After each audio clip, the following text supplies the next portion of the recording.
భూమి మీద నీ మార్గము తెలియబడినట్లును అన్యజనులందరిలో నీ రక్షణ తెలియబడినట్లును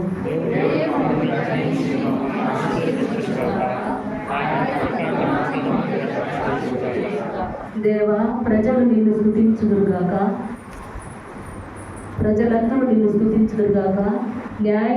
న్యాయమును బట్టి నీవు జనములకు తీర్పు తీర్చుదువు, భూమి మీద ఉన్న జనులను ఏలెదువు.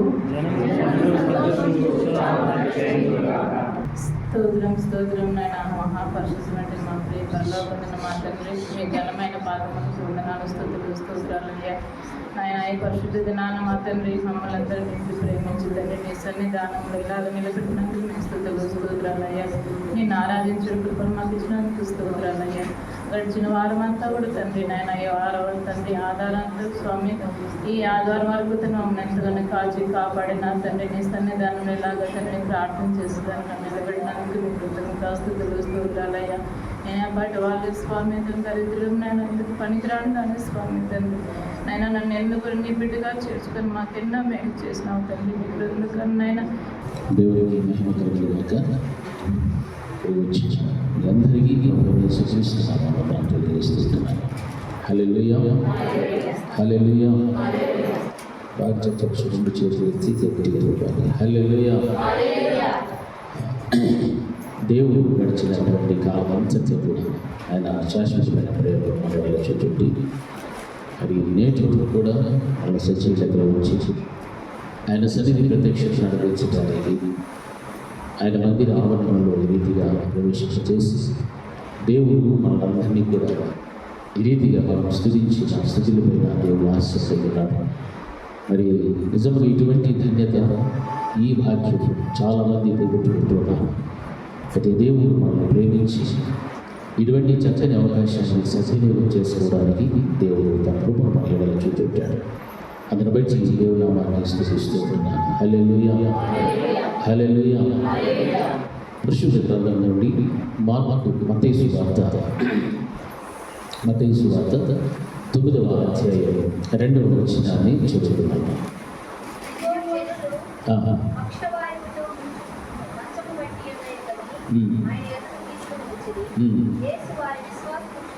చూచి కుమారుడా ధైర్యముగా ఉండుము, నీ పాపములు క్షమింపబడి ఉన్నవని చెప్పాను. హల్లెలూయా, హల్లెలూయా.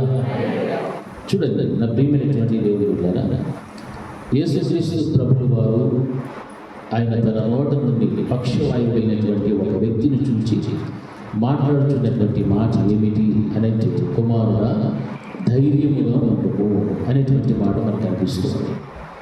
పక్షవాయువు వెళ్ళినటువంటి వ్యక్తి యొక్క పరిస్థితి ఎలా ఉంటుందంటే సమాజంలో ఒక ప్రత్యేకంగా ప్రక్కన ఉన్నటువంటి పరిస్థితులు ఉంటాయి. మనసు ఎంతో బాధకరంగా ఎంతో ధైర్యమైనటువంటి స్థితిలో ఉండేటువంటి పరిస్థితులు ఉంటాయి పక్షవాయువు అనేటువంటి వ్యక్తికి. ఎందుకంటే పక్షవాయువు లేనటువంటి మనుషులు మనలాంటి వారు చక్కగా నడవగలుగుతారు, తిరుగుతారు, పరిగెడతారు, పనులు చేసుకుంటారు, అన్నీ ఉంటాయి. కానీ పక్షవాయువు కలిగిన వ్యక్తికి మరొకరు పని చేసి పెట్టాలి, మరొకరు ఆహారాన్ని పెట్టాలి, మరొకరు మీద ఆధారపడి జీవించేటువంటి ఆ పరిస్థితి ఎవరికి ఉంటుంది అంటే పక్షవాయువు కలిగిన వ్యక్తికి ఉంటారు. అందుకే అటువంటి వ్యక్తి గురించి మనం ఆలోచన చేస్తే ఆ వ్యక్తి ఉన్నటువంటి రోగంతో వ్యాధితో బాధపడుతున్నటువంటి వాడు, శరీరంలో నొప్పి, బాధ, మనస్సులో బాధ, ఇవన్నీ కూడా ఉంటాయి. అయితే ప్రభువు వారు చెప్తున్నటువంటి మాట ఏమిటి అంటే కుమారుడా ఇది ఎలా ఉండాలి అని చెప్తుంటే ధైర్యముగా ఉండము అని మాట చెప్తున్నాను. ఆ యొక్క మాటలు ప్రభువు వారు మాట్లాడుతున్నారు. పక్షవాయువు కలిగినటువంటి వ్యక్తికి విశ్వాసం ఉన్నదో లేదో మనకు తెలియదు, కానీ ఆ వ్యక్తికి యేసుక్రీస్తు ప్రభువు వారి యొద్దకు తీసుకువచ్చినటువంటి నలుగురు మనుషుల్లో ఏం కనిపిస్తుందంటే విశ్వాసం ఉంది. ఆ విశ్వాసాన్ని బట్టి కూడా దేవుడు ఒక వ్యక్తిలో ఏం చేయగలుగుతాడంటే స్వస్థత కార్యాలు చేసేటువంటి శక్తిమంతుడే ఉన్నాడు. తద్వారా ఆ వ్యక్తిలో ఉన్నటువంటి పాపములు కూడా దేవుడు క్షమిస్తూ ఉన్నాడు. క్షమించబడుతున్నటువంటి ఆ వ్యక్తిని గురించి మాట్లాడుతున్న మాట నీవు ధైర్యముగా ఉండాలి అనేటువంటి మాట. ఈ రోజున క్రైస్తవ సమాజంలో ఉన్నటువంటి దేవుని పిల్లలైన ప్రతి వారు కూడా ధైర్యం అనేటువంటిది చాలా అవసరం. ధైర్యంగా మనం బ్రతకాలి, ధైర్యంగా జీవించడం నేర్చుకోవాలి. ఎలాగ మనము ధైర్యంగా ఉండాలంటే ఏం చేయాలి, ఎలా ఉండాలి అనేటువంటి విషయాలు కనుక మనం జ్ఞాపకం తెచ్చుకుంటే, పరిశుద్ధ గ్రంథంలో మొదటి యోహాను రాసినటువంటి పత్రిక 2వ అధ్యాయం 28వ వచనాన్ని ఒకసారి చదువుకుందాం. యోహాను రాసిన మొదటి పత్రిక 2వ అధ్యాయం 28వ వచనం. కాబట్టి చిన్నపిల్లలారా,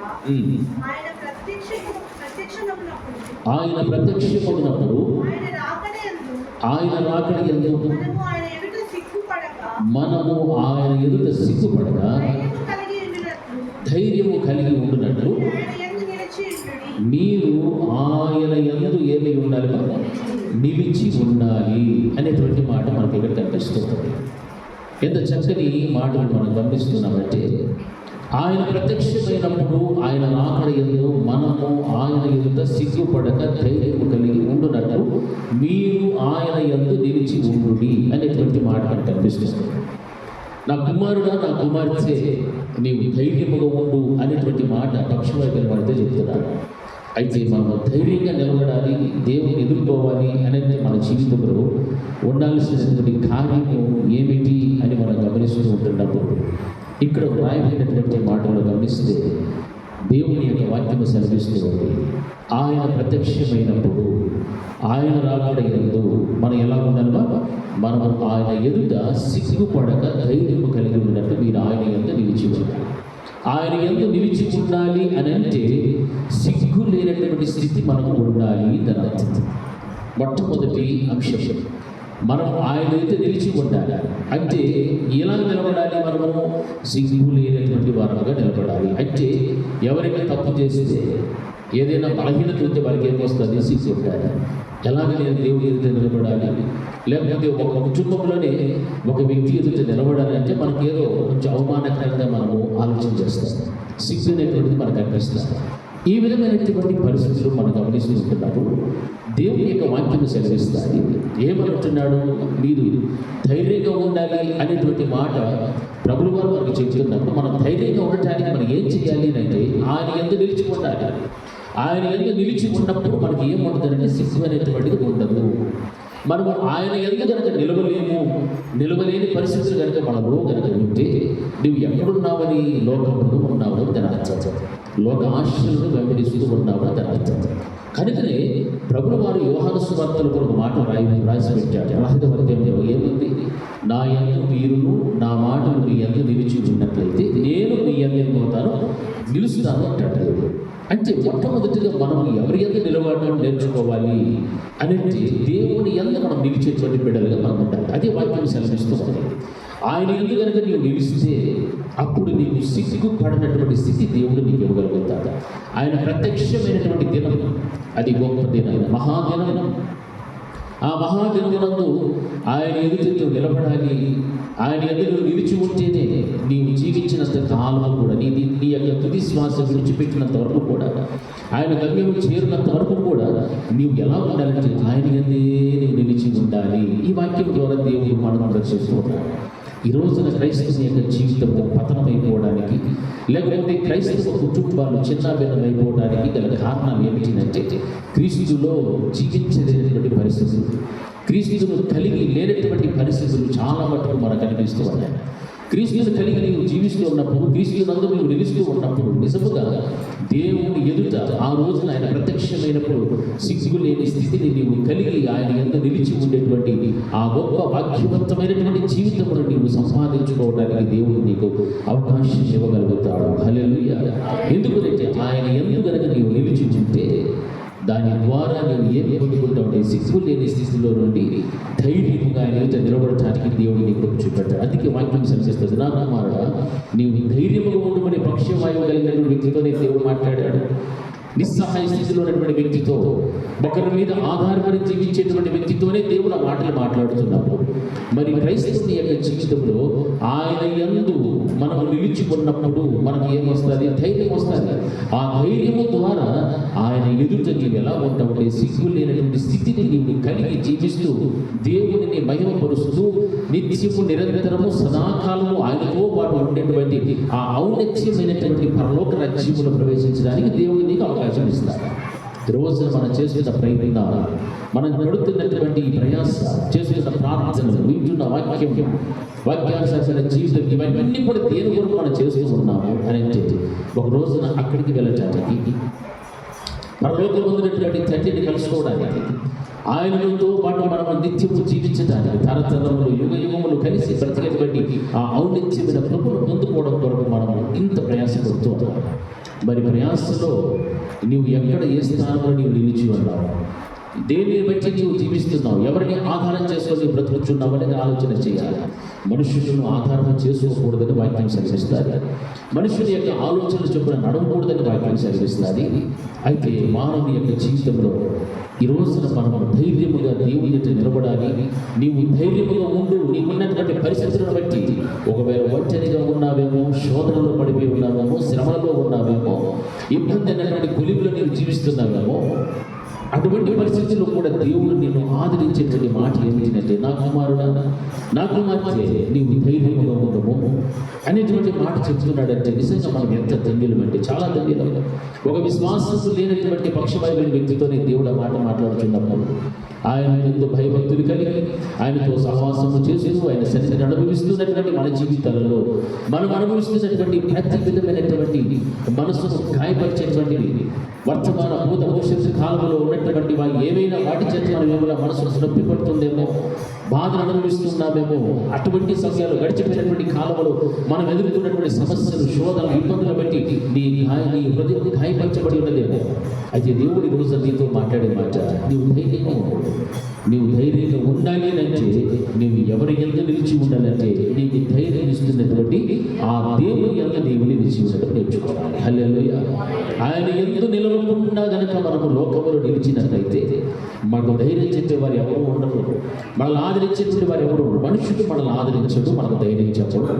మనుషుడు స్వార్థపరుడు, మనుషుడికి ఒక హక్కు అనేటువంటిది ఉంటుంది. అంతవరకే మనతో మాట్లాడతాడు, అంతవరకే మనల్ని ఏమైనా కూడా పరామర్శించగలుగుతాడు, చేయగలుగుతాడు. కానీ దేవుడు ఆయన ఎటువంటి వాడికి హద్దు లేని ప్రేమను చూపెట్టేటువంటి మహోన్నతమైనటువంటి దేవుడు. ఆ హద్దు లేనటువంటి ప్రేమను చూపెడుతున్నటువంటి దేవుని బిడ్డలుగా బ్రతికేటువంటి మనము నిజముగా ఈ రోజున దేవుని చేతని మనం ఏమవ్వాలంటే ఆదరించబడాలి, ధైర్యపరచబడాలి. నిస్సహాయ స్థితిలో కృంగిపోయినటువంటి పరిస్థితుల్లో ఎంతోమంది లేకపోలేదు, చాలా మంది జీవిస్తున్నారు. పైకి బాగా కనిపిస్తూ ఉంటారు. ఒకవేళ వారు వేసినటువంటి వస్త్రాలను బట్టి మనం అనుకోవచ్చు వీరికి ఏమీ పర్వాలేదు, బాగున్నారనుకోవచ్చు. కానీ హృదయం అంతా కూడా ఎలా ఉంటుందంటే చాలా బాధకరంగా ఉంటారు. చాలా వేదనతో కూడినటువంటి పరిస్థితులు ఉంటాయి ప్రతి బిడ్డలో కూడా, ప్రతి వ్యక్తిలో కూడా. అటువంటి బిడ్డలను కూడా దేవుడు ఏం చెప్తున్నాడంటే నీవు ఎలా ఉండమంటున్నాడు, నీవు ధైర్యంగా, నిన్ను ధైర్యపరిచేటువంటి వాడు ఆయన ఒక్కడే. కాబట్టి ఆ ధైర్యపరిచేటువంటి దేవుడికి నీవు ఏమై ఉండాలంటే ఆయన యందు, ఆయన మాటలు యందు నిలవటం అనేటువంటి చాలా ప్రాముఖ్యమైనటువంటి విషయం. ఆయన మాటలు ఏమున్నాయి, నా కుమారుడా, నేనే మార్గమును సత్యమును జీవమును అని చెప్తూ ఉన్నాడు. అంటే ఆయన మార్గంలోనే మనం అడుగులు వేస్తూ వెళ్ళాలి, ఆ సత్యమునే మనం గ్రహిస్తూ వెళ్ళాలి. ఆ నిత్య జీవులకు చేరుకునేటువంటి ప్రయాసం మనలో ఉండాలి. కానీ వేరుగా ఆలోచన, తలంపు, మార్గము అనేటువంటిది మనం వెతుక్కోవడానికి అవకాశము ఇవ్వకూడదు.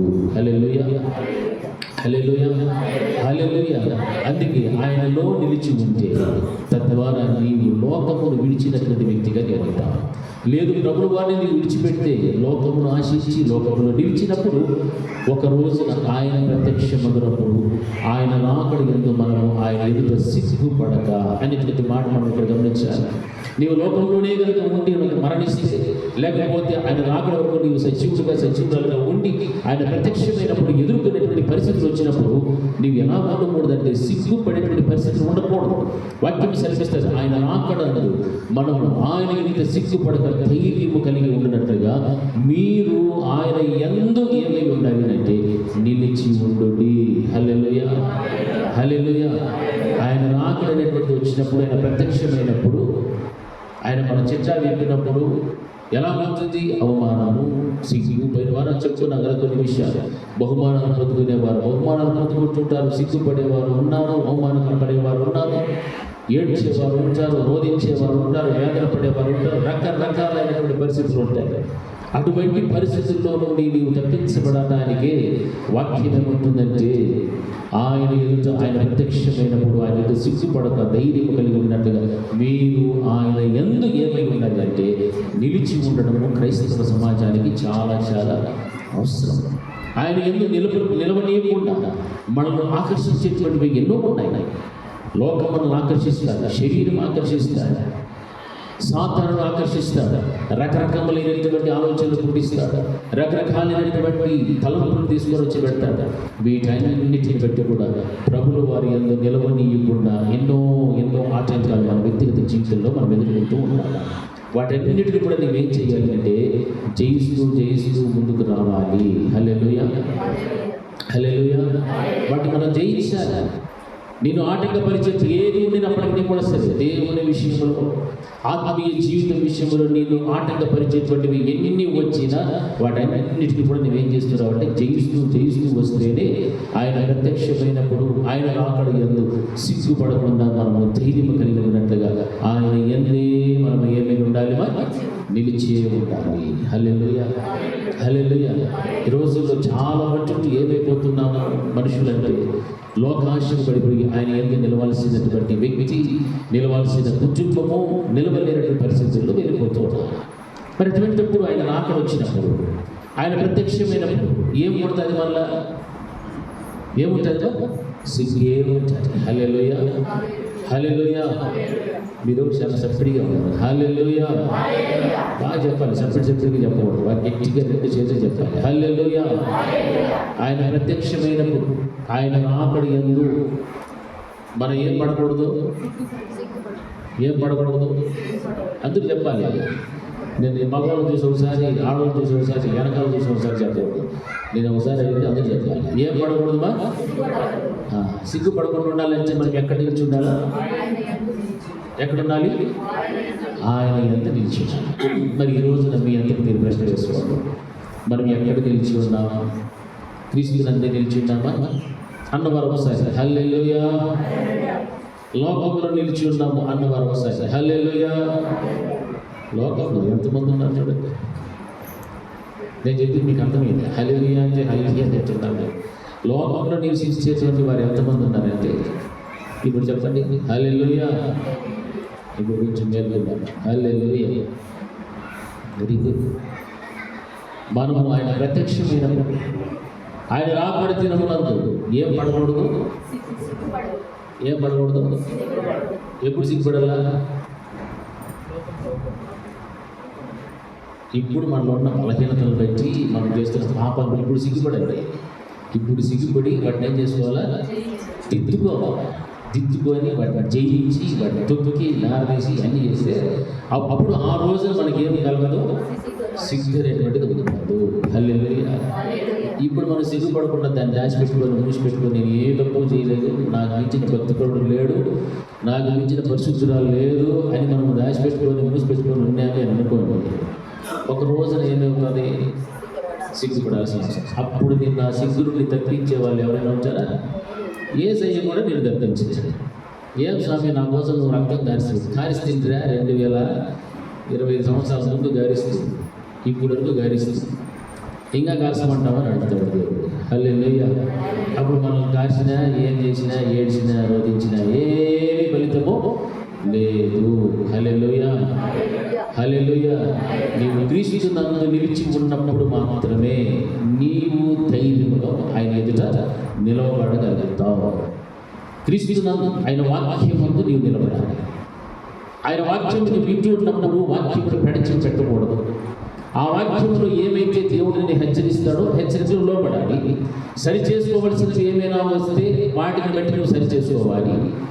నిన్ను ఏది విధంగా అయితే దేవుడు నడిపించాలని మాట్లాడతాడో ఆ విధంగా నువ్వు నడిపించబడాలి. వీటిని నువ్వు జ్ఞాపకం పెట్టుకొని బ్రతకాలి. ఈ వాక్యాన్ని వింటూ కూడా వాక్యాన్ని నడిచిపెట్టి నిర్లక్ష్యం చూపెట్టి క్రమమైనటువంటి జీవితం లేకుండా నిర్లక్ష్య స్వభావంతో నీవు బ్రతుకుతూ కనుక జీవిస్తూ ఉంటే ఆయన ప్రత్యక్షమైనప్పుడు ఆయన రాకడ దినమందు ఒక రోజున ఖచ్చితంగా సిగ్గుపడడానికి నీవు సిద్ధంగా ఉన్నావు అని అర్థం. హల్లెలూయా. అక్కడ సిగ్గుపడకూడదు. ఆ రోజున నువ్వు సిగ్గుపడకూడదు అంటే ఇప్పుడు నీలో ఉన్న బలహీనతలు బట్టి సిగ్గుపడి ఏడ్చి కన్నీరు గాచి ప్రార్థన చేసుకొని పశ్చాత్తాపడి దేవుని చేత పరిశుద్ధురాలుగా మారిపోవాలి. మారిపోతేనే అప్పుడు నీవు ఎవరి యందు నిలిచి ఉన్నట్లనంటే యేసుక్రీస్తు ప్రభువు వారి యందు నీవు నిలిచి ఉన్నావు. హల్లెలూయా. అందుకే వాక్యం సెలవిస్తుంది, ధైర్యము కలిగి ఉన్నట్లుగా మీరు ఆయన యందు నిలిచి ఉండుడి. ఈ మాటలన్నీ కూడా ఎందుకు చెప్తున్నాడంటే సంఘమునకు సమయము చాలా తక్కువగా ఉన్నది. ఈ తక్కువగా ఉన్నటువంటి ఈ సమయంలో సంఘం అంతా కూడా ఏదైపోవాలా, సిద్ధపాటు కలిగి జీవించడం నేర్చుకోవాలి. అందరూ సిద్ధపాటుగా ఉండాలి అంటే ఎలా సిద్ధపడాలి? ఈ విధంగా సిద్ధపడాలి. మనం ఆయన ఎదుట నిలబడాలి. ఆయన ప్రత్యక్షమైనప్పుడు ఆయన రాకడ దినమందు సిగ్గు లేనటువంటి స్థితిలో మనం ఉండాలి. ఇది నేర్చుకోవాలి. సిగ్గుపడకుండా ఉండినట్లుగా ఆయన ఎదుట ధైర్యముగా నిలబడినట్లుగా ఆయన యందు నీవు నిలిచి ఉండాలి. అప్పుడు నీవు సిద్ధపాటు కలిగి ఉన్నావని ఒక అర్థం. ఇది ఒక అంశం. ఇది ఒక ముఖ్యమైనటువంటి అంశంగా నీ యొక్క హృదయంలో భద్రం చేసుకోవాలి. నేను నిజంగా ప్రతిరోజు కూడా ఆయన నిలిచి బ్రతుకుతూ ఉన్నానా, ఆయన మాటలు నాలో ఉన్నాయా, అప్పుడు నా దేవుడు నా యందు నిలిచి ఉంటాడు. అప్పుడు నా దేవుడు నా పక్షంగా ఉంటాడు. నా యొక్క ప్రతి కార్యములలో, నా ఆలోచన తలంపులన్నింటిలో కూడా నా దేవుడు నాకు సహాయంగా నిలబడతాడని ధైర్యంతో నీవు బ్రతుకుతూ ఉంటావు. మరి ఈ రోజున అటువంటి ధైర్యం నీకు చెప్పేటువంటి వాడు యేసుక్రీస్తు ప్రభువు వారు ఉన్నప్పుడు ఆ ధైర్యాన్ని ఇస్తున్నటువంటి దేవుని యందు నీవు నిలవలేకుండా ఉంటే లోకము నిన్ను ఆకర్షించి నిన్ను నాశనం చేసి ఒక రోజున పరలోకానికి కూడా నేను వెళ్ళనీయకుండా అపవాది అనేటువంటి సాతానునితో కూడా కలిసి ఎక్కడికి తీసుకొని వెళ్ళిపోతాడు? నిత్య నరకాగ్నిలోనికి తీసుకొని వెళ్తాడు. హల్లెలూయా. హల్లెలూయా. హల్లెలూయా. మనం అందరం ఎక్కడికి పోవాలా? నిత్య జీవమా నరకమా? నిత్య జీవం కావాల్సిన వాళ్ళు బాగా ఉత్సాహంగా వాక్యాన్ని వింటూ చక్కటి దేవుని మహిమపరుస్తారు. హల్లెలూయా. నిత్య నరకానికి నోరు దేవుడు చేసేది అంటారు. హల్లెలూయా. చూస్తే నరకం ఎంతమందికి ఇష్టమో నేను చెప్తాను కూడా మీ బుర్రలోకి ఎక్కలే. వాక్యం ఉన్న బుర్రలోకి ఎక్కమని లేదా? ఏమ్మా బుర్రలోకి ఎక్కుతుందా? హల్లెలూయా. హల్లెలూయా. కొంతమందికి అనౌన్స్మెంట్ కూడా బుర్రలోకి ఎక్కదు. అందుకని వాక్యం ఉన్న బుర్రలోకి ఎక్కుతుందో లేదో ఎక్కించుకోవడం చెప్తాను. దేవుని ఎదుట మనం ఎలాగా ఉండకూడదంటే సిగ్గుపడేటువంటి పరిస్థితులు ఉండకూడదు అని అంటే నీవు ఆయన ధైర్యంగా నిలబడాలి. ధైర్యంగా నిలబడాలి అంటే ఆయన ఎంత నీవేమైపోవాలా? నిలిచి ఉండటం నేర్చుకో. ఎంతకాలం నిలిచి ఉండాలా? నీవు బ్రతికేది లేకపోతే యేసు ప్రభువు వారి యొక్క రాకడ పర్యంతంలో కూడా నేను నిలిచి ఉండాలి. ఆయన ఎందుకు నిలవలేదు అంటే ఇక దేవుని వాక్యాన్ని నువ్వు పక్కన వెళ్ళినట్టే దాని నేను ఏమై ఉన్నానని చెప్పాడు? మార్గము. ఆయన ఎందుకు నీవు నిలిస్తే ఆ మార్గంలోనే వెళ్ళాలి. హల్లెలూయా. హల్లెలూయా. అవునా కదా? నేనే మార్గము అన్న దేవుడు సత్యస్వరూపైనటువంటి దేవుడు. ఆ సత్యస్వరూపైన దేవుని యొక్క మాటలు కనుక నీ వింటూ ఉంటే ఆయన మార్గంలోనే నడుస్తావు. ఆయన ఏం చెప్పాడో అదే వింటావు, అదే చేస్తావు. ఇక వేరొకటి చేయి. వేరే మనుషుల ఆలోచనలు నీవు తీసుకో. వేరే ఒకరి తలంపులు నీలో ఉండవు. నీ కుటుంబ వ్యవస్థలో ఉండవు. నీ పరిశుద్ధాత్మ దేవుడు ఏమైతే బోధిస్తాడో దాని ప్రకారంగా జీవిస్తూ వెళ్తావు. లేదు అంటే మనుషులను ఆశ్రయిస్తావు, ఇంకొకరిని ఆశ్రయిస్తావు. వారు నీకు పెట్టేటువంటి తలంపులు, ఆలోచనలు, నీ చెవు కొరిగేవి, నీ ఊదేటివి, వీటిని అనుసరిస్తూ ఉంటే కుటుంబం ఏమైపోతుంది? పాడైపోతుంది. ఆత్మీయ జీవితం ఏమైపోతుంది? పాడైపోతుంది. హల్లెలూయా. ఎవరి మాటలకు మనము చెవిని ఎవరి మాటలు చెవి ఇవ్వాల? దేవుని మాటలకి. అందుకే వాక్యం అంటుంది మీరు ఆయన ఎంత నిలిచిచుంటుంది అని అంటే దేవుడు మిమ్మల్ని నడిపిస్తారు. దేవుడు మీకు జ్ఞానం ఇస్తారు. దేవుడు మీకు కావాల్సిన సమస్తమును కూడా సమకూరుస్తారు. ఇవన్నీ ఎందుకు చేస్తున్నారంటే భూమి మీద ప్రతి ఆయుష్కాల దినములన్నిటిలో కూడా నీ యొక్క వ్యక్తిగత కుటుంబం అంతా, సంఘం అంతా కూడా కలిసి ఒక రోజున ఆయన ఉన్నటువంటి స్థలంలోకి వెళ్ళాలి. కాబట్టి ఆయన మాటలను నువ్వు వింటే ఆయన జ్ఞానం నీవు కలిగి జీవిస్తూ ఉంటే అదే విధంగా అక్కడికి నువ్వు చేరుకోగలుగుతావు. ఆయన జ్ఞానాన్ని ప్రక్కన పెట్టి, ఆయన మాటను ప్రక్కన పెట్టి లోకంలో బ్రతికి జల్సా చేసుకొని ఆడి పాడి ఏమేమో చేసుకొని మళ్ళీ నాకు పరలోకం కావాలని ఇస్తాడు దేవుడు. ఒకనాటి హల్లెలూయా. బాగా గమనించారు. ఇది మొట్టమొదటి అంశం. ఏమిటి? దేవుని యందు నిలిచి ఉండాలి అంటే ఆయన ఎదుట మనము సిగ్గుపడిన స్థితిలో మనము బ్రతకడం నేర్చుకోవాలి. రెండవది ఏమంటున్నాడంటే చూడండి, అదే యోహాను రాసిన మొదటి పత్రిక 3వ అధ్యాయం 19వ వచనం నుండి 21వ వచనం వరకు చదవండి. ఇందువలన మనము సత్య సంబంధులమని ఎరుగుదము, దేవుడు మన హృదయము కంటే అధికుడై సమస్తమును ఎరిగి ఉన్నాడు కనుక మన హృదయం ఏ విషయములలో మన యందు దోషారోపణ చేయునో ఆయా విషయములలో ఆయన ఎదుట మన హృదయములను సమ్మతి పరచుకొందాము. ప్రియులారా, మన హృదయం మన యందు దోషారోపణ చేయని యెడల దేవుని ఎదుట ధైర్యము గలవారమగుదుము. హల్లెలూయా, హల్లెలూయా. అంటే ఈ వాక్యంలో మనం గమనిస్తున్నటువంటి రెండవ అంశం ఏమిటినంటే పరిశుద్ధత యందు మనం నిలిచి ఉండాలి. మొట్టమొదట దేవుని మాటల యందు నిలిచి ఉండాలి. ఇక్కడ రెండవది మనం గమనిస్తున్నాడు, పరిశుద్ధత యందు నిలిచి ఉండాలి అనగా ఆయన ఎదుట ఎటువంటి స్థితి ఉండాలంటే దోషరహితమైనటువంటి స్థితి మనకు ఉండాలి. మొట్టమొదటి అంశంలో అయితే సిగ్గులేని స్థితి ఉండాలి. ఈ రెండవ అంశంలో అయితే దోషరహితమైనటువంటి స్థితి మనము కలిగి ఉండాలి. మన జీవితంలో మనం బ్రతికిన దినములన్నింటిలో కూడా వెనక్కి తిరిగి చూస్తే ఎన్నో ఉన్నాయి. బలహీనతలు ఉన్నాయి, పాపములు ఉన్నాయి, శాపాలు ఉన్నాయి, అవిధేయతతో కూడినటువంటి కార్యాలు ఉన్నాయి, మాటలు ఉన్నాయి, ఆలోచనలు ఉన్నాయి, తలంపులు ఉన్నాయి, చేష్టలు ఉన్నాయి, చాలా ఉన్నాయి. మరి దేవుడు ప్రత్యక్షమైనప్పుడు ఆయన ఎదుట నీవు ఎలా ఉండాలి అని వాక్యం బోధిస్తుందంటే నీవు సిగ్గుపడకుండా నిమిత్తముగా ఆయన యందు నీవు నిలిచి ఉండాలి, ఆయన ఎదుట ధైర్యంగా నిలబడాలి. ఇది మొదటిదైతే. రెండవది ఏమంటాడంటే ఆయన ఎదుట నీవు ఎలా ఉండాలంటే పరిశుద్ధత యందు నీవు నిలిచి ఉండడం నేర్చుకోవాలి. పరిశుద్ధత ఈ లోక సంబంధమైనటువంటి పాప మాలిన్యము, మచ్చ, డాగు ఏ ఒక్కటి కూడా నిన్ను ముట్టకుండా నిన్ను నీవు ఏం చేసేసి ఉండాలంటే కాపాడుకుంటూ పరిశుద్ధతను కలిగి జీవించడం నేర్చుకోవాలి. ఎందుకంటే దేవుడు కోరుకునేటువంటిది కూడా పరిశుద్ధతయే. పరిశుద్ధతయే దేవుని యొక్క మందిరములకు కూడా కావలసినటువంటిది. దేవుని యొక్క మందిరములో ఉన్న ప్రతి విశ్వాసికి, ప్రతి కుటుంబానికి కూడా దేవుడు అడిగేటువంటిది, దేవుడు చూచేటువంటిది కూడా ఏమిటంటే పరిశుద్ధత ఒక్కటే.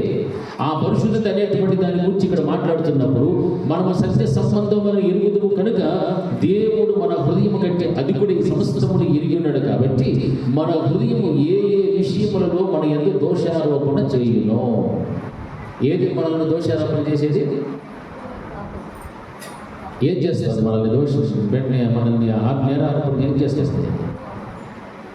నేను సరిగ్గా ఏంది హృదయం. హల్లెలూయా. ఎవరో నీ మీద దోషం చేయాల్సిన అవసరం లేదు. ఫలానా వ్యక్తి ఫలానా పాపం చేసినాడు, ఫలానా పాపం చేసి చెప్పాల్సిన లేదు. ఎవరు నింద మోపుతున్నారు సార్? నీ హృదయమే. హల్లెలూయా, హల్లెలూయా. బాగా చెప్పండి. హల్లెలూయా. మన మీద దోషారోపణ చేసేటువంటిది ఏది? ఎవరి హృదయమో? అందరూ చెప్పాలి. ఎవరి హృదయమో? నా హృదయం, నా హృదయమే. అది చెప్తుంది వాక్యం. చూడండి ఏమంటున్నాడు, మన హృదయం ఏ విషయములలో మన యందు దోషారోపణ చేయునో ఆయా విషయములలో ఆయన ఎదుట మన హృదయములను సమ్మతి పరచుకుందాము అని అంటే ఏ విషయాల్లో మన మీద దోషారోపణ చేస్తూ ఉందో వాటి అన్నిటికీ కూడా ఆయన ఎదుట మరలా మనం ఏం చేసుకోవాలా? సమ్మతి చేసుకోవాలంటే కాంప్రమైజ్ కావాలి. అంతే కదా? కాంప్రమైజ్ అంటే దేవునికి అనుకూలమైనటువంటి హృదయంగా మార్చుకోవడం. అంటే మనలో హృదయం ఇంకా ఏ విషయంలో కూడా మన మీద ఏం చేయకూడదు? దోషారోపణ చేయకూడదు. హల్లెలూయా. దోష ఆరోపణ చేసే పలానా వ్యక్తులకు ఈ దోషం ఉంది, పలానా సమయంలో ఈ కార్యం చేశాడు, ఈ దోషం ఉంది, ఈ క్రియలను బట్టి ఈ దోషం చేస్తున్నారు, ఈ ఆలోచనలు బట్టి, ఈ విధమైనటువంటి జీవితమును బట్టి, ప్రవర్తనను బట్టి, అవినీతిని బట్టి, తిరస్కరించే విధానాన్ని బట్టి ప్రతి విషయంలో కూడా ఏది నీకు గోచరపరుస్తుందంటే నీ హృదయమే నీకు ఎత్తి చూపెడతారు. ఎవరో నీకు ఎత్తి చూపెట్టాల్సిన అవసరం లేదు. సంత కాపరి నీతో మాట్లాడాల్సిన అవసరం లేదు. నీ భర్త చెప్పాల్సిన అవసరం లేదు, భార్య చెప్పాల్సిన అవసరం లేదు, పిల్లలు చెప్పాల్సిన అవసరం లేదు, తల్లిదండ్రులు చెప్పాల్సిన అవసరం లేదు. నీ హృదయమే ఏ విషయములలో మన యందు దోషారోపణ చేయునో. హల్లెలూయా. ఇప్పుడు మన హృదయం మన మీద దోషారోపణ చేస్తుందా? చేయగలరా? చేతులు ఎత్తండి, యథార్థంగా చేతులు ఎత్తండి. నా హృదయము నా మీద దోషారోపణ చేస్తుంది. ఎస్, మనమేం అందరూ పరిశుద్ధులమేం కాదు, మనం అందరం కూడా పాపులే. బైబిలే చెప్తారు, ఎవడనో నీతిమంతులు లేడు, అందరూ కూడా ఆయన అనుగ్రహించు పొందలేనటువంటి స్థితిలోనే ఉన్నారు. మరి మన హృదయము, మన ఉదయం లేచింది మొదలుకొని మన ఆలోచనలు కానీ స్టార్ట్ చేసుకోండి. మన చేతిలో సెల్ ఫోన్ వస్తే అక్కడి నుంచి రాత్రి పండుకునేంత వరకు మన క్రియలు, మన నడవడిక, మన మాటలు, మన తలంపులు, మన హృదయ ఉద్దేశములు, ఇవన్నిటిని కూడా మనం గమనిస్తే హృదయం అంటారు, అసలు ఈ రోజు నీ బతుకు ఎందుకు అంటారు. అంటుందా? ఏమో మన వాళ్ళు ఏం చెప్పట్లేదు అంటుంది అంటే మన హృదయమే మన మీద ఏమవుతుంది? దోషారోపణ చేస్తుంది. ఇదిగో ఉదయం లేచినాం, అప్పటి నుంచి రాత్రి పండుకునే తరపు కూడా ఎన్ని దోషాలు ఉన్నాయి నీ మీద, ఎన్ని పాప పనులు చేస్తున్నావు, ఎన్ని చూస్తున్నావు, ఎన్ని మాట్లాడుతున్నావు, ఎన్ని ఆలోచన చేస్తున్నావు, నీ చూపులు, నీ ప్రవర్తన, నీ క్రియలు, అవి ఇవి అన్నింటినీ ఒక లిస్టు రాస్తే ఆ మరుసటి రోజు కూడా సరిపోతుంది రాసుకోవడానికి. ఒక రోజు చేసేది ఆ మరుసటి రోజు కూడా సరిపోతుంది. అంటే మన హృదయమే మనం హెచ్చరిస్తున్నప్పుడు, గద్దిస్తున్నప్పుడు ఆయన ఏ విషయంలో అయితే ఆయన ఎదుట మన హృదయంలో ఏం చేసుకోవాలంటే సమ్మతి చేసుకోమని వాక్యం బోధిస్తుంది.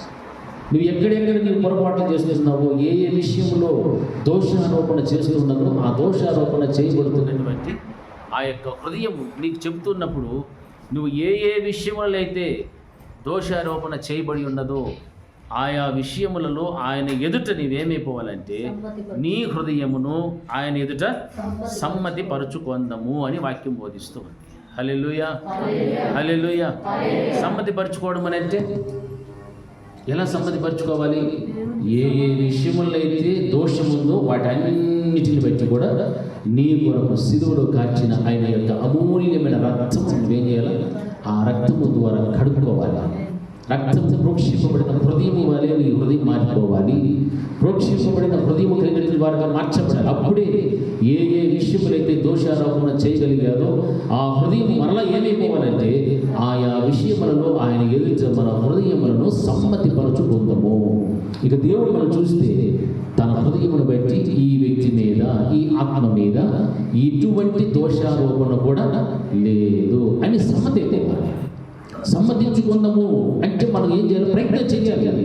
మన హృదయం మన మీద దోషారోపణ చేస్తున్నప్పటికీ కూడా మనం దేవుడిని స్తుతిస్తూ, గణపరుస్తూ, వాక్యం చెప్తూ, లేకపోతే అటు వెళ్తూ ఇటు వెళ్తూ, వింటూ వస్తూ, పాడుతూ, ఆడుతూ ఏమేమో చేస్తూ ఉంటే కూడా మన హృదయం అనేటువంటి సమ్మతిని కనుక పరచబడకపోతే ఆయన ప్రత్యక్షమైనప్పుడు ఆ మహాదినమునందు ఆయన ఎదుట ఏమి తప్పదో సిగ్గు అనేటువంటిది ఖచ్చితంగా పడాల్సినటువంటిది. హల్లెలూయా, హల్లెలూయా.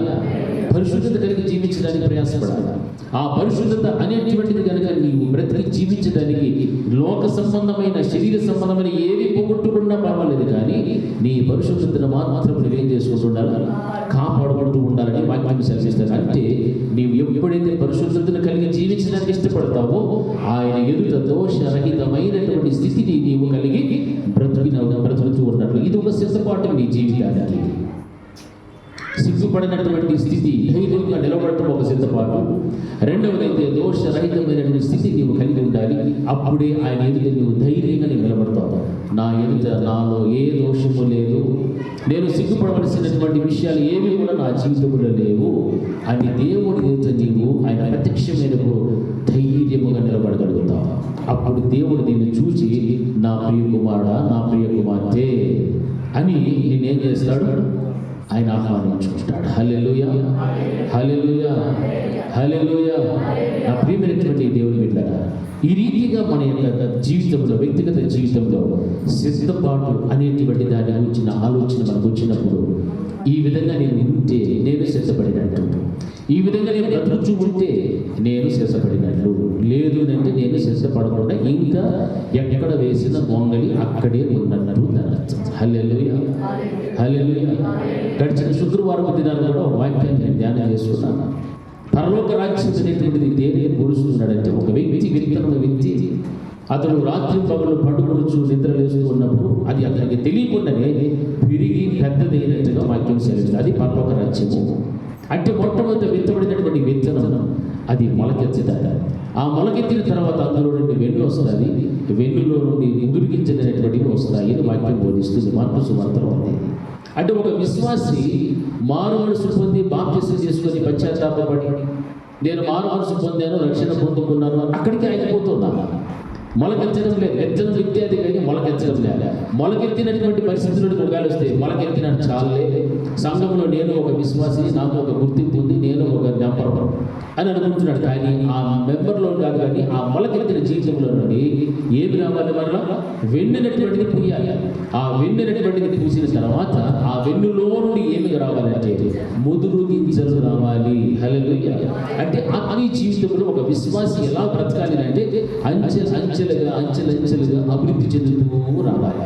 అప్పుడు ఈ పంట అనేటువంటిది చేతికి వచ్చేది. వ్యవసాయదారుడు ఏం పట్టుకుంటాడు? చేతిలో కొడవలి పట్టుకొని ఆ పంట పోయడానికి ప్రయత్నం చేస్తాడు. అక్కడ పంటలు ఆ యొక్క పొలంలో పనిచేయడం ప్రారంభిస్తాడు.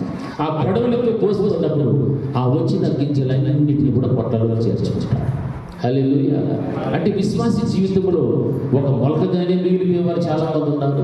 విత్తబడిన విత్తనం విత్తినట్టుగానే ఉంది, మొలకెత్తని స్థితిలో ఉన్న వారు ఉన్నారు.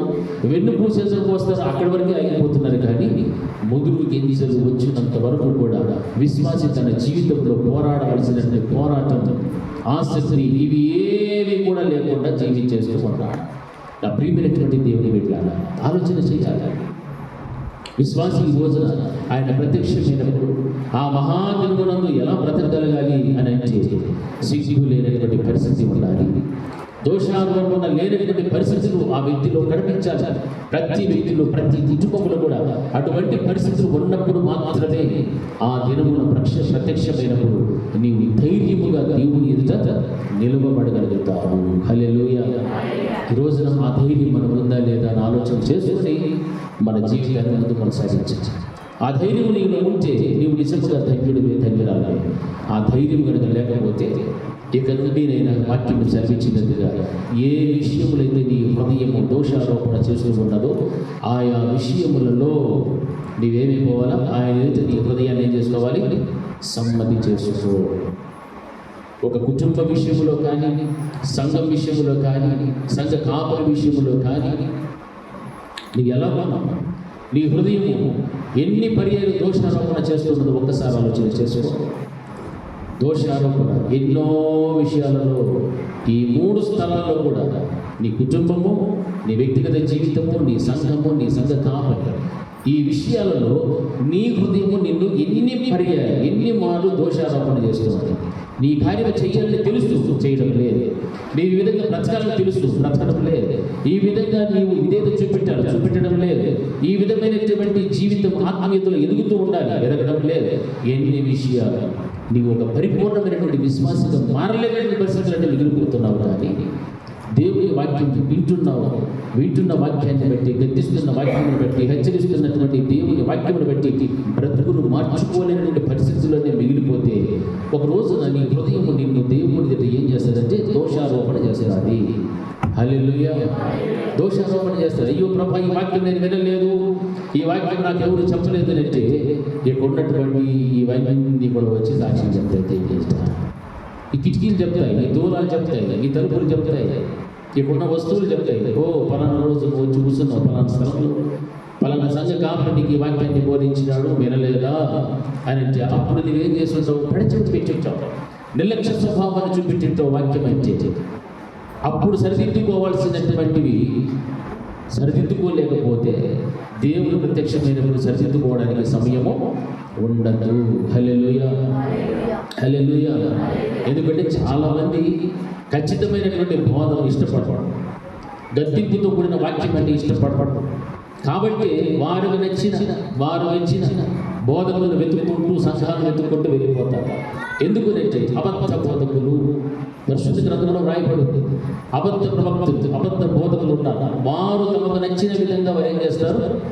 బోధిస్తుంటారు. కాబట్టి వారికి ఎలా ఉంటుంది? చాలా హాయిగా ఉంటారు. అందుకే అబద్ధాన్ని నమ్మినంత సులువుగా నిజాన్ని ఎవరు కూడా నమ్మరు. హల్లెలూయా. అబద్ధాన్ని చాలా సులువుగా నమ్మేస్తారు. అందుకే అబద్ధము చెప్పేటువంటి వారు మంచివారు అవుతున్నారు, నిజం చెప్పేటువంటి వారు ఏదైపోతున్నారు చెడ్డవాళ్ళుగా మిగిలిపోతున్నారు. ఇది జరుగుతున్నటువంటి సంఘంలో కానీ, సమాజంలో కానీ, కుటుంబంలో కానీ, ఎక్కడైనా కూడా ఇది అబద్ధం చెప్పేవాడిని వెంటనే నమ్ముతారు, నిజం చెప్పేవాడిని మాత్రం ఎవరు నమ్మరు. అందుకే గద్దించే వాక్యం ఉన్న చోట ఎవడు కూడా నిలవలేడు. చాలా మంది ఉండరు, ఎందుకంటే సహించవచ్చు, ముళ్ళతో వచ్చినట్టు ఉంటుంది, బల్లెలతో పొడిచినట్టు ఉంటుంది. అబ్బ రక్తం కారణం ఉంది, అది కాల్చుకుంటేనే, ఇప్పుడు బాధపడితేనే. ఒక శిల్పి తన చేతిలో శుద్ధి తీసుకుని రాతి మీద దెబ్బలు కొట్టి కొట్టి కొట్టి కొట్టి కొట్టి కొట్టే కానీ దానికి ఒక రూపం రాదు. ఒక కంసాన్ని బంగారం అగ్గిలో పుట్టమ వేసి దానిని శుద్ధితో కొట్టి కాల్చి అందులో ఉన్నటువంటి మరినంతటిని కూడా బయటకి తీస్తే ఆ తర్వాతనే దానికంటూ ఒక రూపం వస్తుంది. ఆ రూపం వచ్చిన తర్వాతనే దానికి ఏమొస్తుంది, విలువ వస్తుంది. ఒక వడ్రైని ఒక చెట్టును నరుకుతాడు, నరికి మిషన్లో వేసి రంపాలతో పోసి అదంతా కూడా చెక్కి దాన్ని ఏలాగా చెయ్యాలా చేస్తున్నప్పుడే దానికంటూ రూపం వస్తుంది, దానికి ఒక విలువ వస్తుంది. అలాగే విశ్వాస జీవితంలో కూడా దేవుని యొక్క వాక్యము ద్వారా మనం హెచ్చరించబడుతున్నప్పుడు మన హృదయం గాయపడవచ్చు, మనకు నొప్పి కలగవచ్చు. అవన్నీ ఎందుకంటే నిన్ను సరిచేయడం కోసం మాత్రమే, నిన్ను బాధ పెట్టడం కోసం కాదు. అయ్యో ఆ చెట్టు బాధపడుతుంది అని అట్లా వేసి ఆ చెట్టు అలా మొద్దులాగా అలా ఉండిపోతుంది. అది ఎందుకు ఉపయోగమో ఉండదు. దాన్ని నరికితే చెక్కితే అప్పుడే దానికి రూపం అనేటువంటిది వస్తుంది. విశ్వాస జీవితంలో కూడా ఎక్కడ ఉన్నావో అక్కడే ఆగిపోకూడదు. ఆగిపోయిన స్థితిలోనే నువ్వు పైకి లేవాలి అయితే నువ్వు వాక్యము ద్వారా సరి చేయబడాలి, చక్కబడాలి, హెచ్చరించబడాలి. బంగారం అగ్నిలో వేసి పుటమ వేసినట్లుగా పుటమ వేయబడాలి, కాల్చబడాలి.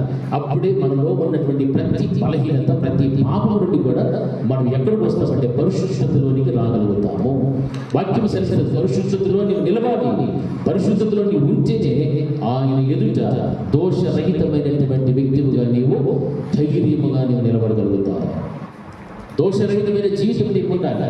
ఆ దోషరహితమైన జీవితం కనుక నీలో కనుక లేకపోతే ఇక నీ జీవితం ఎక్కడున్నట్టంటే పరిశుద్ధతలో లేదు, పాపంలో ఉంది, అపవిత్రతలో ఉంది. దాన్ని జ్ఞాపకం పెట్టుకోవాలి.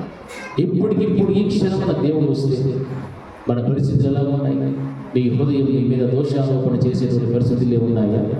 లేకపోతే దేవుడి చేత ధైర్యంగా నిలబడటానికి అర్హత లేనటువంటి, ఆయన ఎందుకు నిలవలేని పరిస్థితి నుండి సిగ్గుపడాల్సినటువంటి పరిస్థితుల్లోనే ఒకవేళ జీవిస్తున్నాం. ఆలోచన చేసుకో. ఎందుకంటే మనకు దేవుడు ఇచ్చిన ఈ అమూల్యమైనటువంటి సమయం చాలా చాలా విలువైనటువంటి, చాలా శ్రేష్టమైనటువంటి సమయం. ఈ సమయమును మనం ఎప్పటికీ కూడా దుర్వినియోగం చేయకూడదు. ఈ సమయాన్ని మనం అందరం కూడా సద్వినియోగం చేసుకోవాలి. ఎప్పుడు దేవుని మాటలు వినాలి అని ఆతృత మనకు ఉండాలి. దేవునితో ఎప్పుడు సహవాసం కలిగి జీవించాలి అని ఆశ మనకు ఉండాలి. ఈ విధంగా మనం జీవించడం మన జీవితంలో ఎప్పుడు కూడా మర్చిపోకూడదు. హల్లెలూయా, హల్లెలూయా. మూడవదిగా మనం గమనించినట్లయితే అదే యోహాను రాసిన మొదటి పత్రికలో 4వ అధ్యాయం 16-17 వచనాలు చదువుకుందాం. దేవునికి ఉన్న ప్రేమను ఎరిగిన వారమై దాన్ని నమ్ముకొని ఉన్నాము.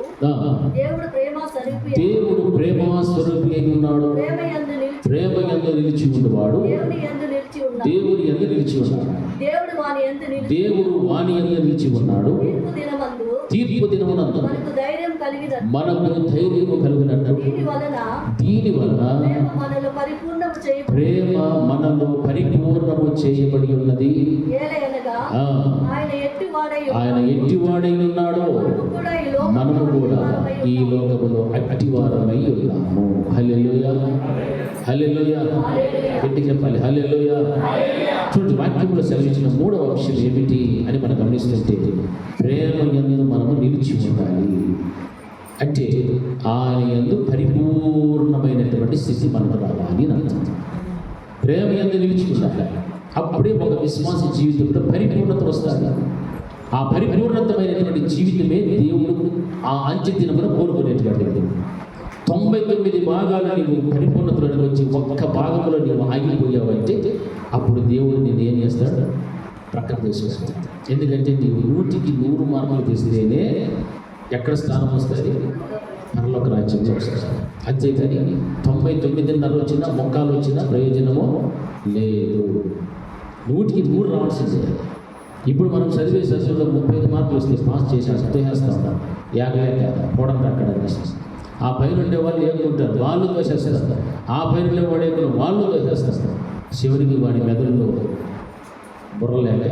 బుర్రలో మెదడు లేక, తెలివి లేక, సబ్జెక్ట్ తెలియక, ఉద్యోగాలు రాక, నానా అవస్థలు పడుతూ ఎట్లా ఉన్నారో మనకు తెలిసిందే, తెలియదేం లేదు. మరి లోక సంబంధం విషయంలోనే ఇలాగ ఉంటే మరి పరలోక సంబంధం, పరసంబంధమైనటువంటి ఆ గొప్ప ఆశీర్వాదాన్ని పొందుకోవాలంటే నీలో ఏమి దేవుడు కోరుకుంటాడంటే పరిపూర్ణత దేవుడు కోరుకుంటాడు.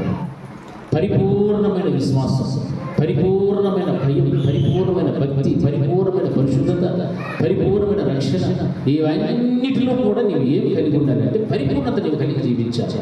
వాక్యం అదే సెలవిస్తూ మాత్రం నీవు ప్రేమ కింద నిలిచి ఉండాలి. నిలిచి ఉంటేనే నీవు పరిపూర్ణమైన స్థితిని నీవు కలిగి జీవిస్తున్నట్టు దాని అర్థం. అందుకే ప్రభువు వారు అంటున్నాడు, మన ఎడల దేవునికి ఉన్న ప్రేమను మనము ఎరిగిన వారమే దానిని నమ్ముకొని ఉన్నాము. దేవుడు మనం ప్రేమిస్తున్నాడు, అది మనకు తెలుసు. ఆయన ప్రేమ స్వరూపి వాక్యం సెలవిస్తూ ఉంది. ప్రేమ యందు నిలిచివాడు దేవుని యందు నిలిచి ఉన్నాడు అని అర్థం. ప్రేమ యందు కనుక నిలిచి ఉండలేనటువంటి వాడు ఎవడైతే ఉన్నాడో వాడు దేవుని యందు లేదు. మనము ఎంతమందిలో ప్రేమ ఉంది అని అంటే మనము కొంచెం ఆలోచన చేస్తాం. ఏం ప్రేమ? దేవుడికి కావాల్సింది మనుషుల ప్రేమ కాదు. ఏం ప్రేమ కావాలా? ఆయన ప్రేమే కావాలి. ఆయన ప్రేమ ఎటువంటిది? ప్రాణము పెట్టినంతగా ప్రేమించినటువంటి దేవుడు. ఈరోజు నువ్వు ప్రాణం పెట్టకపోయినా కనీసం ఆయన ప్రేమలో కొంతైనా నీ జీవితంలో ఉండాలి. ఆ ప్రేమ నేను ఎక్కడ తీసుకుపోతాయంటే ఒక పరిపూర్ణమైన స్థితిలోనే తీసుకుపోతాను. వాక్యం అదే మనం ఎరిగి ఉన్నాం ఆయన ప్రేమను, ఆయన ప్రేమస్తుంది. ఆ తర్వాత ఏమంటే ఆయన ప్రేమ నువ్వు కలిగి ఉంటే నువ్వు ఆయన యందు నిలిచినటువంటి వ్యక్తికి దేవుడు అటువంటి వాణి యందు ఏమవుతాడంటే నిలిచి ఉంటాడు. నీలో ప్రేమ అనేది ఉంటే ఆయన యందు ఉన్నావు, ఆయన నీ యందు ఉన్నాడు. ఈ రెండు జరుగుతాయి. ప్రేమ అనేటువంటిది ఒక్కటి కనుక లేకపోతే నీవు ఆయన యందు లేవు, ఆయన నీ యందు కూడా లేవు. ఒక్కటే మనం అర్థం చేసుకోవాలి. మనలో దేవుని ప్రేమ అనేటువంటిది ఎంత అవసరం అంటే చాలా అవసరం. ఈ ప్రేమను బట్టి మనము ఏ కార్యం చేయడానికైనా అడుగు ముందుకు వస్తాం. మనలో దేవుని ప్రేమ అనేటువంటిది లేదనుకోండి, మనము చేయగలిగినా ఏం చేయడానికి దేవుడు మనకు అన్ని వసతులు ఉండినా మనము చేయలేదు. ఎందుకంటే మనలో ఏం లేదు, ప్రేమ లేదు. ఆత్మఫలాలలో ఉండాల్సినటువంటి మొట్టమొదటి స్వభావం ఏమని చెప్పింది? ప్రేమే. హల్లెలూయా, హల్లెలూయా. వదిలేదు కదా ప్రేమ. ఆత్మఫలం దాని స్వభావం మొట్టమొదటి ఎలా ఉంటుందంటే ప్రేమతో స్టార్ట్ అవుతుంది, ప్రేమతో ప్రారంభమవుతుంది. ఆ స్వభావమే మనలో లేకపోతే, ఆత్మఫలానికి సంబంధించిన మొట్టమొదటి మనలో లేకపోతే ఇక పరిపూర్ణతలోనికి మనము రాలేదు. వాక్యం అదే సెలవిస్తుంది. ఏమంటున్నాడు? దేవుడు ప్రేమాస్వరూపి ఉన్నాడు కాబట్టి ఆయన యందు మనం నిలిచి ఉండాలి, ఆయన మన యందు నిలిచి ఉండాలి. అప్పుడే నీలో దేవుని ప్రేమ ఉన్నట్టు వాక్యం తెలుస్తుంది. తీర్పు దినమునందు మనకు ధైర్యము కలిగినట్టు దీని వలన ప్రేమ మనలో పరిపూర్ణము చేయబడి ఉన్నది. ఆయన యందు నువ్వు ధైర్యంగా నిలబడాలంటే ఆయన ప్రేమ నీలో ఏమై ఉండాలి? పరిపూర్ణమై నిలిచి ఉండాలి. హల్లెలూయా. ఎంత ప్రేమ ఉండాలి? పరిపూర్ణం. దానికి కొలత పెట్టాలి దేవుడు. పరిపూర్ణమైన ప్రేమ, పరిపూర్ణమైన ప్రేమ కలిగి ఉండాలి. ఆ పరిపూర్ణమైన ప్రేమే ఒక రోజున ధైర్యముగా దేవుని ఎదుట నేను ఏం చేస్తుంది? నిలబెట్టగలుగుతాది. హల్లెలూయా, హల్లెలూయా. ప్రేమ లేకపోయినా, పరిశుద్ధత లేకపోయినా, దేవుని యందు నిలవలేకపోయినా ఆయన ఎదుట మనము ధైర్యముగా నిలవబడలేము. హల్లెలూయా. ఈ మూడు మనలో ఉన్నాయా? ఆయన యందు నిలిచే గుణం ఉందా? పరిశుద్ధత ఉందా? ప్రేమ. ఈ మూడింటిలో మనము పరిపూర్ణత కలిగి ఉంటే నిజంగా ఒక రోజున ధైర్యంగా ఎక్కడ నిలబడతాము? దేవుని ఎదుట, ప్రభువా ఇదిగో నేను నీ ఎదుట నిలబడ్డా. దోషరహితమైన జీవితం, పరిశుద్ధమైన జీవితం, నీ యందు నిలిచి ఉన్నటువంటి జీవితం, నాలో సంపూర్ణమైన ప్రేమ నేను కలిగి ఉన్నాను. ఇదిగో నీ కొరకు నేను నిరీక్షణ కలిగినటువంటి జీవితం నేను జీవిస్తున్నాను. ఇదిగో నా జీవితం అని ప్రభు వారికి సమర్పించుకునేటువంటి ఆ ధైర్యం ఈ రోజున మనందరికీ కూడా ఉండాలి. మనం నామకార్థపు క్రైస్తవులుగా బ్రతుకుతున్నామంటే విత్తబడిన విత్తనం విత్తినట్టే ఉంది అని అర్థం. లేదు అప్పుడప్పుడు కాస్తో కోస్తో భక్తి వచ్చి విశ్వాసం వచ్చి బలంగా దేవుని మందిరానికి వచ్చి పోయి మొలకెత్తి అక్కడ ఆగిపోయింటాం. మొలకెత్తిన క్రైస్తవుడు అవసరం లేదు, విత్తబడిన విత్తనం విత్తినట్టుగా ఉన్న క్రైస్తవుడు అవసరం లేదు. అందులో వెన్ను రావాలి, అక్కడికి ఆగిపోకూడదు. అందులో నుండి ఏం రావాలా? ముదురు గింజలు కూడా రావాలి. హల్లెలూయా. ఆ గింజ పొట్టలో చేర్చబడతాయి. నేను మొలకనే, నాలో కూడా విత్తనం విత్తినాడు, ఇన్ని సంవత్సరాలు విత్తిరి కానీ ఫలితమో శూన్యం. ఒక విత్తనం భూమిలో వేసేస్తే ఏమవుతుంది? అది వెంటనే మొలకెత్తాలి. అతడు పండుకొనుచు నిద్రించుచుండగా అతనికి తెలియకుండానే ఆ విత్తనం ఏమవుతుంది? భూమిని చీల్చుకుంటుంది, పైకి వచ్చి మొలకెత్తాలి. విత్తనం అంత బలంగా పనిచేస్తే దేవుని యొక్క వాక్యం విత్తనానికి పొడుస్తుంది. ఈరోజు ఈ పరిస్థితి పరిశుభ్రతను కాపాడుకునేటువంటి పరిస్థితులు ఉన్నాయా? దేవుని యొక్క నిలవగలిగిన పరిస్థితులు ఉన్నాయా? దోషారహితమైన పరిస్థితి నీలో ఉందా? ఇవన్నీ కూడా నువ్వు ఆలోచన చేసేది. మనకు పరలోక రాజ్యమైనటువంటి కావాలని ఆశ ఉంది, కానీ అందులో వెళ్ళటానికి ఈ విధమైనటువంటి సిద్ధపాటు కలిగినటువంటి బ్రతుకులు నాలో ఉన్నాయా? హల్లెలూయా, హల్లెలూయా. మనం అన్నీ చేస్తాం, ప్రార్థన చేస్తాం, బైబిల్ చదువుతాం, మందిరానికి వస్తాం, పోతాం, అన్నీ చేస్తాం, కానుకలిస్తాం, అవి చేస్తాం. ఈ క్వాలిటీలు ఉన్నాయో లేదో ఒకసారి చూసుకోవాలి. ఈ మనలో ఉన్నాయి. ఈ క్వాలిటీలు లేకుండా మనము ఎన్ని కార్యాలు చేసినా దానివల్ల ఫలితము శూన్యమే, అంటే సున్నా. మనకి ఏమీ రాదు. నీ హృదయానికి తృప్తి ఉంటుందంటే మొట్టమొదటి ఏమీ ఉండాలంటే ఆయన ఎంత నిలిచి ఉండాలి. అప్పుడు ఆయన యొక్క స్థితిని పడకుండా ఉండే స్థితి మనకు వస్తుంది. రెండవది పరిశుద్ధతను కలిగి జీవించాలి. అప్పుడే దోషరహితమైన స్థితిని దేవుడు నీకు ఇస్తాడు. మూడవది ఆయన ప్రేమ కలిగి ఉంటే ఒక పరిపూర్ణతలోనికి నీవు రాగలుగుతావు. ఆయన ప్రేమ నీవు పరిపూర్ణతగా ఉండాలి. నీ కుటుంబంలో కానీ, సంఘంలో కానీ, కాపురి ఎడల కానీ నీ ప్రేమ ఎలా ఉండాలంటే పరిపూర్ణము. హల్లెలూయా. పరిపూర్ణమైన ప్రేమ. ఆ పరిపూర్ణమైన ప్రేమ నీలో నిజంగా ఉంటే నీవు ఏం చేయాలో పరిశుద్ధాత్మ దేవుడు నీకు బోధిస్తాడు. ఆ ప్రేమ లేకుండా కపటమైనటువంటి హృదయంతో, కపటమైనటువంటి మనస్సును పెట్టుకొని నువ్వు ఇంకా ఎన్ని కార్యములు చేసినా, ఎంత ప్రార్థనలు చేసినా, ఎంతగా వాక్యాన్ని విన్నా ఏమి ప్రయోజనమో లేదు. వాక్యం ద్వారా నీవు హెచ్చరింపబడుతున్నప్పుడు దాన్ని మార్చుకోవాలి. నేను ఈ కార్యం ఇక్కడ చేయాలి, ఇది చేయడం లేదు, వెంటనే నేను ఏం చేయాలి? దాన్ని సరి చేసుకో. నేను ఇలా జీవించాలి, ఇలా మాట్లాడకూడదు, ఇలా ఉండకూడదు, ఇలా అవిధేయత చూపెట్టకూడదు, మార్చుకో. సంఘంలో నీ బాధ్యత ఏముందో దేవుడు నీకు గుర్తు చేస్తాడు, మార్చుకో. అలా మార్చుకోకుండా నీవు అలాగే నీ జీవితాన్ని ముందు కొనసాగించుకుంటూ వెళ్తూ ఉంటే ఏమైనా ఫలితం ఉందా? ఉండదు. ఆదివారం వచ్చిన దగ్గరికి వెళ్తుంది. కొంచెమైనా మార్పు అనేటువంటిది కలగాలి. ఒక పరివర్తనతో కూడినటువంటి జీవితంతో నీవు ఇక్కడ నుండి వెళ్ళాలి. హల్లెలూయా. అందుకే ఆ రోజున ఇశ్రాయేలును నడిపించడానికి మోషే తర్వాత యెహోషువను దేవుడు ఎన్నుకున్నప్పుడు యెహోషువతో దేవుడు మాట్లాడిన మాట ఏంటి? నిన్ను విడువను, ఎడబాయను, ధైర్యముగా ఉండు, నిబ్బరము కలిగి ఉండము, ధైర్యం కలిగి ఉండని చెప్తున్నాడు. ఇశ్రాయేలు ప్రజలు నడిపించేటువంటి వ్యక్తి ఈ రోజున పక్షవాయు కలిగిన వ్యక్తిని చూసి దేవుడు, నా కుమారుడా నువ్వు ధైర్యంగా ఉండని చెప్పాడు. ఆ ధైర్యంగా ఉండటానికి ఈ రోజున దేవుడు నీతో 3 విషయాలతో మాట్లాడాడు. ఆ 3 విషయాలు నువ్వు ఖచ్చితంగా చేస్తే అప్పుడు ఆయన ఎదుట నువ్వు ఎలా నిలబడతావు? ధైర్యంగా నువ్వు నిలబడగలుగుతావు. హల్లెలూయా, హల్లెలూయా. ఎందుకంటే దేవునితో దేవుని ఎదుట మనం ధైర్యంగా నిలబడాలి. ఈ యొక్క ప్రక్రియలో మన లోకంలో జీవించేటువంటి దినాలలో శ్రమలు వస్తాయి, ఇబ్బందులు వస్తాయి, శోధనలు వస్తాయి, వాక్యం సెలవిస్తాయి. అవన్నిటి కలిగినప్పటికీ కూడా మనం ఏమి పోగొట్టుకోకూడదు, ధైర్యాన్ని మాత్రము పోగొట్టుకోకూడదు. యోహాను సువార్త 16:33 చదివితే ఆ మాటలన్నీ కూడా అక్కడ మనం గమనిస్తున్నాం. నా యందు మీకు సమాధానము కలుగునట్లు ఈ మాటలు మీతో చెప్పుచున్నాను. లోకములో మీకు శ్రమ కలుగును, అయినను ధైర్యము తెచ్చుకుని నేను లోకమును జయించి ఉన్నాను. హల్లెలూయా.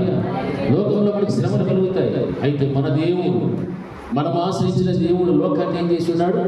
జయించి ఉన్నటువంటి దేవుడు. కాబట్టి లోకంలో నీకు ఎదురే శ్రమలు ఎన్ని వచ్చినా, శోధనలు వచ్చిన, ఇబ్బందులు వచ్చినా నీవు ధైర్యాన్ని మాత్రము విడిచిపెట్టకూడదు. ఎందుకంటే నీవు నమ్మిన దేవుడు, నీకు ధైర్యం చెప్పే దేవుడు ఈ లోకాన్ని ఏం చేశాడు? జయించి ఉన్నాడు. హల్లెలూయా, హల్లెలూయా. ఎంతోమంది బిడ్డలు, తల్లులు, తండ్రులు ధైర్యాన్ని కోల్పోయి కృంగిపోయిన స్థితిలో లేకపోలేదు.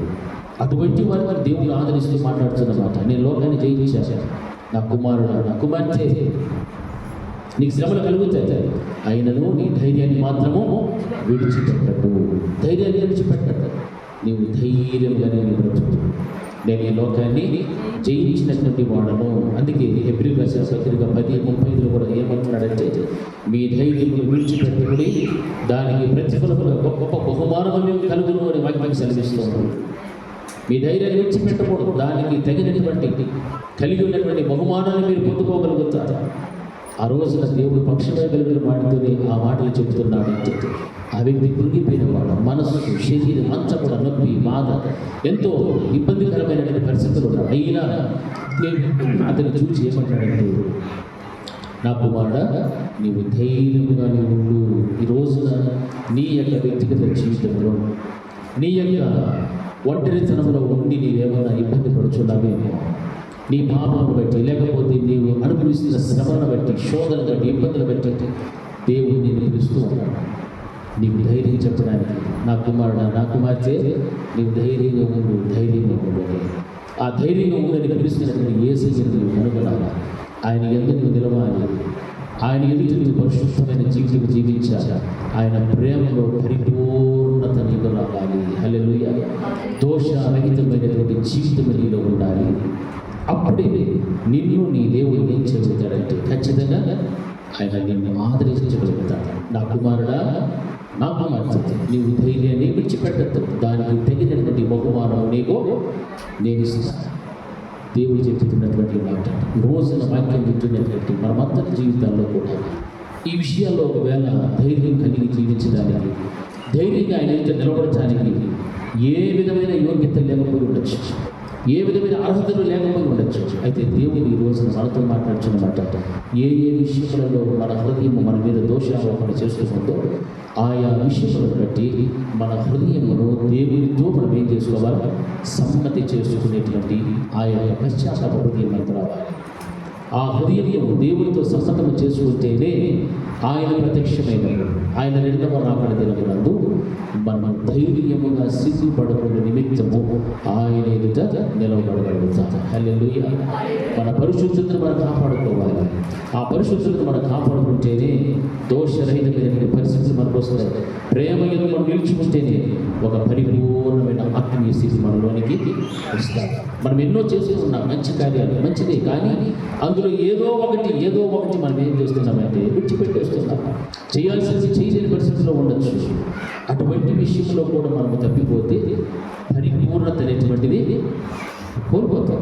ఆ పరిపూర్ణత అనేటువంటిది లేదు అంటే మన విషయంలో మన హృదయమే మన మీద ఏమవుతుంది, దోషము మోపుతుంది. హల్లెలూయా. ఖచ్చితంగా మోపుతుంది. మరొక వ్యక్తి నీ మీద దోషం మోపాల్సిన అవసరం లేదు. నీ హృదయమే నీ మీద దోషం అనేటువంటిది ఆరోపిస్తాను. నువ్వు ఈ కార్యం చేయలేదు, కొన్ని సంవత్సరం నుండి నీవు దానిలోనే నువ్వు ఉన్నావు, అందులో నువ్వు జయించలేదు, దాన్ని చేయలేదు గుర్తు చేసుకున్నప్పటికీ కూడా దాన్ని దాటి వేసుకొని వెళ్ళిపోతూ ఉంటే ఒక రోజున ఆయన ఎదుట నీకేం కలుగుతుంది, సిగ్గు కలుగుతుంది. సిగ్గుపడకుండా ఉండటానికి కోసమే దేవుడు ఏమంటున్నాడంటే వాక్యం సెలవించింది కదా, పరిశుద్ధతను కలిగి ఉండాలి, ఆయన యందు నీవు నిలిచించు. ఈ 3 అంశాలను కూడా దేవుడు మనందరితో కూడా మాట్లాడాడు.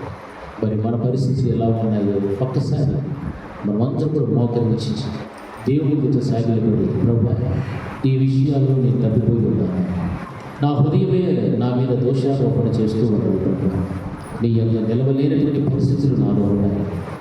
ఆ మహాదినము రెండవ రాకడలో నీ ఎదుట ధైర్యంగా నిలబడలేక సిగ్గుపడేటువంటి పరిస్థితులు నాకు రాకూడదు ప్రభువా అని మనమందరం కూడా ప్రార్థన చేశాం. దేవుడు కనికర సంపన్నుడు, ఆయన ప్రేమస్వరూపిని వాక్యం సెలవిస్తూ ఉంటాడు.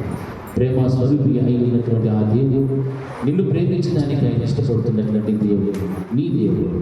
అటువంటి నీ దేవుని యొక్క సన్నిధానంలో కూర్చున్నటువంటి నీవు ఈ రోజున ఆయనకు మొరపెట్టగలిగితే మన హృదయము ఏ విషయములలో మన ఎంత దోషారోపణ చేస్తుందో మనకు బాగా తెలుసు. ఆ విషయాలలో మన హృదయమును దేవునితో సమ్మతిపరచుకోవడానికి మన వంతుగా మనం ప్రయాసపడాలి. అందరం కూడా మోకరించి దేవుని యొక్క సన్నిధానంలో మన పెదవులను విప్పి ప్రార్థన చేద్దాం. మహోన్నతుడైన మా తండ్రి, స్తోత్రం. మీ అమూల్యమైనటువంటి హెచ్చరికలతో మీ రాజ్యంలో ప్రవేశించడానికి ప్రభావ 3 విషయాలతో మమ్మల్ని హెచ్చరించారు. మీ యందు నిలవాలి, పరిశుద్ధతను కాపాడుకోవాలి, దోషరహితమైన సత్యమాలు ఉండాలి, ప్రేమలో పరిపూర్ణత కలిగి జీవించాలి. ఈరోజు విత్తబడిన ఈ వాక్యపు విత్తనం ప్రతి ఊరి అంతరంగంలో కూడా చేసి ఫలించి కాలం బహు సంకుచితమైపోతున్నటువంటి ఈ దినాలలో ఇంకున్న తండ్రి ప్రభావ నామమాత్రపు క్రైస్తవ బ్రతకకుండా ఒక చక్కని అభివృద్ధిలో దినం తర్వాత దినం ఆత్మీయ స్థితిలో ఉన్నతమైన స్థానాన్ని పొందుకునేటువంటి విశ్వాసాలు కుటుంబమైన సంఘముగా ఈ సంఘాన్ని ప్రభావం మమ్మల్ని అందరినీ కూడా మీరు మార్చి ప్రార్థన చేస్తున్నారు. అపవాది సాతానికి లోనవ్వకూడదు, వాడి ఆకర్షణలకు ఆకర్షింపబడకూడదు ప్రభావం. అటువంటి జీవితం ఎవరిలో కూడా ఉండకూడదు. మీ ప్రేమ పరిపూర్ణం కావాలి. మీరు ప్రేమ స్వరూపి అయిన దేవుడు, మీ ప్రేమను కలిగి జీవించాలని పరిశుద్ధతను కాపాడుకుంటూ మీ యందు నిలిచి ఉన్నప్పుడే మీరు ప్రత్యక్షమైనప్పుడు మీ రెండవ రాకడ దినమునందు మీ ఎదుట ధైర్యంగా నిలబడేటువంటి ఆ కృపను మేము పొందుకోగలుగుతాము. ఈరోజు మా బిడ్డలందరికీ కూడా నా తండ్రి అటువంటి ఉన్నతమైన ఆత్మీయ స్థితిని మీరు దయచేసి అనుగ్రహించండి. నీ కృపలో తండ్రి మమ్మల్ని అందరినీ కూడా మీరు జ్ఞాపకం చేస్తుంది. నీ వాక్యానుసారమైన జీవితంలో జీవించేటువంటి కృపను బిడ్డలందరూ పొందుకోవడానికి మీరు సహాయం చేశారు. యేసు నామములో ప్రార్థించి ఎదుర్కొంటున్నాము తండ్రి. ఆమేన్. నా ప్రాణమా యెహోవాను స్తుతించు, నా ప్రాణమా యెహోవాను స్తుతించు, ఆయన చేసే ఉపకారములలో దేనిని మరువను. మన తండ్రి అయిన దేవుని ప్రేమ, ఆయన కుమారుడైన యేసుక్రీస్తు యొక్క కృప, పరిశుద్ధాత్మ దేవుని యొక్క అన్యోన్య సహవాసం ఇప్పుడు ఎల్లప్పుడూ నిత్యం నిరంతరం సదాకాలం ఆయన కృప సమాధానం మనకు మన కుటుంబములకు తోడి నడిపించునుగాక. ఆమేన్. అందరికీ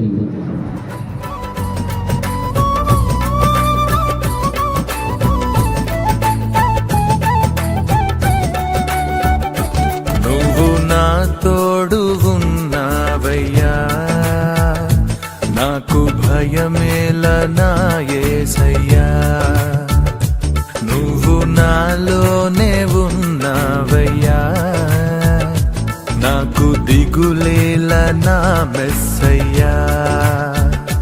నాకు భయమేలా, నాకు దిగులేలా, నాకు చింతేలా, నాకు భీతియేలా, నువ్వు నా తోడు ఉన్నావయ్యా, నాకు భయమేలా నా యేసయ్యా.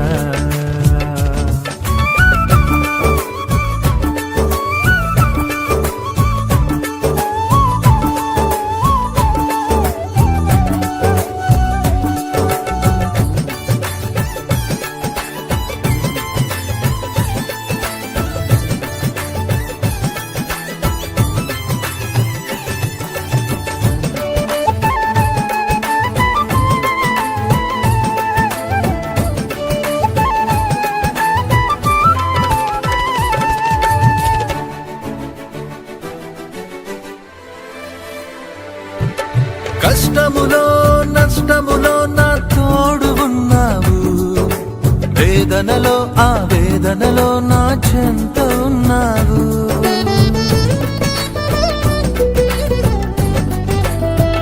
ఆ కష్టములో నష్టములో నా తోడు ఉన్నావు, వేదనలో ఆ వేదనలో నా చెంత ఉన్నావు. అడిగిన వారికి ఇచ్చేవాడవు, వెదకిన వారికి దొరికేవాడవు. అడిగిన వారికి ఇచ్చేవాడవు, వెదకిన వారికి దొరికేవాడవు. తట్టిన వారికి తలుపులు తెరిచే దేవుడవు, తట్టిన వారికి తలుపులు తెరిచే దేవుడవు. దేవా దేవా నీకే స్తోత్రం, దేవా దేవా నీకే స్తోత్రం.